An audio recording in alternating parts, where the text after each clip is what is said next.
The video games industry has come of age. It's no longer about hardcore gamers locked away in darkened rooms. With games available on mobile phones, iPods, even social networking sites, anyone can play almost anywhere. We no longer have to target those hardcore players. We can actually target those people who just play for fun and play with their friends. So I think that enables us to create titles with far more universal appeal. When British video games designer and programmer Peter Molyneux first started 25 years ago, the industry was tiny, and so was his firm. When I started in a room, a tiny little room with a friend. Him and myself worked on this game called Populous. We didn't really know what we were doing. We weren't business people or anything like that. And lo and behold, it was released and it was incredibly successful. Since then, the video games industry has grown into a $40 billion behemoth. With so much money at stake, the mainstream producers tend to play it safe, meaning gaming at the high end can get a little samey. And we've made some amazing experiences for that core gamer. But one of the problems is that it is, by definition, a small part of the world. And what we are really realising as an industry is we can entertain everybody. Meaning a huge market has opened up for smaller, more innovative software firms, like French mobile video gaming company Gameloft. Launched in 1999, it produces its own downloadable video games for most mobile handsets, and it has certainly paid off in terms of growth.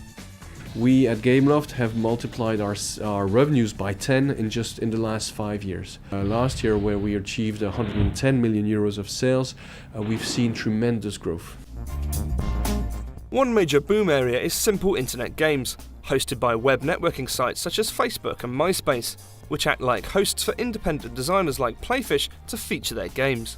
So far, it's developed only 7 games, but 11 million people play them each month. Which enabled game developers like ourselves to tap into your friend relationships as part of the game.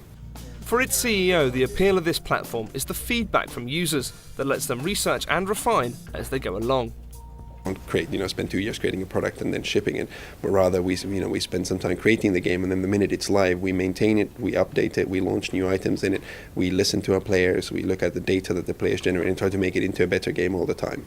And not only can end users shape content through feedback, if they have the know-how, they can even write their own. A trend Apple smartly tapped into with its iPhone.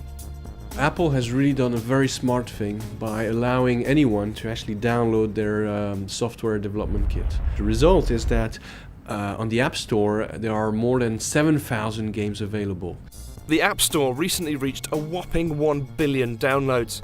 However, with 70% of applications being offered for free and the rest with an average price tag of $3, in this brave new world not everyone can be a winner. For these smaller developers, it's more of a lottery. Some of them can do extremely well, but it's only going to be a very, very few percentage. One winner is Simon Oliver, creator of the popular iPhone game Rolando, with hundreds of thousands of downloads and a sequel in the making. So going on my own and kind of doing my own thing was what I wanted to do. But obviously the one thing is you really want to find a platform that will work for you. Microsoft has also taken a liking towards indie game developers, releasing its XNA package that lets developers write for existing platforms like Xbox. Small-time game design company Beatnik took up the challenge by designing their own quirky game, Plain Sight.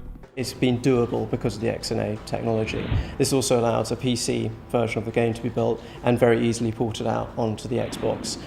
So it can go on to community games, which is Microsoft's initiative of sort of just a free-for-all market for small games. Designing the game was one thing, distribution is a whole new issue. It's still tough to get games out onto already established platforms. As far as getting it distributed onto a platform such as, PlayStation Network, WiiWare, Xbox Live, you're going to have your work cut out for that.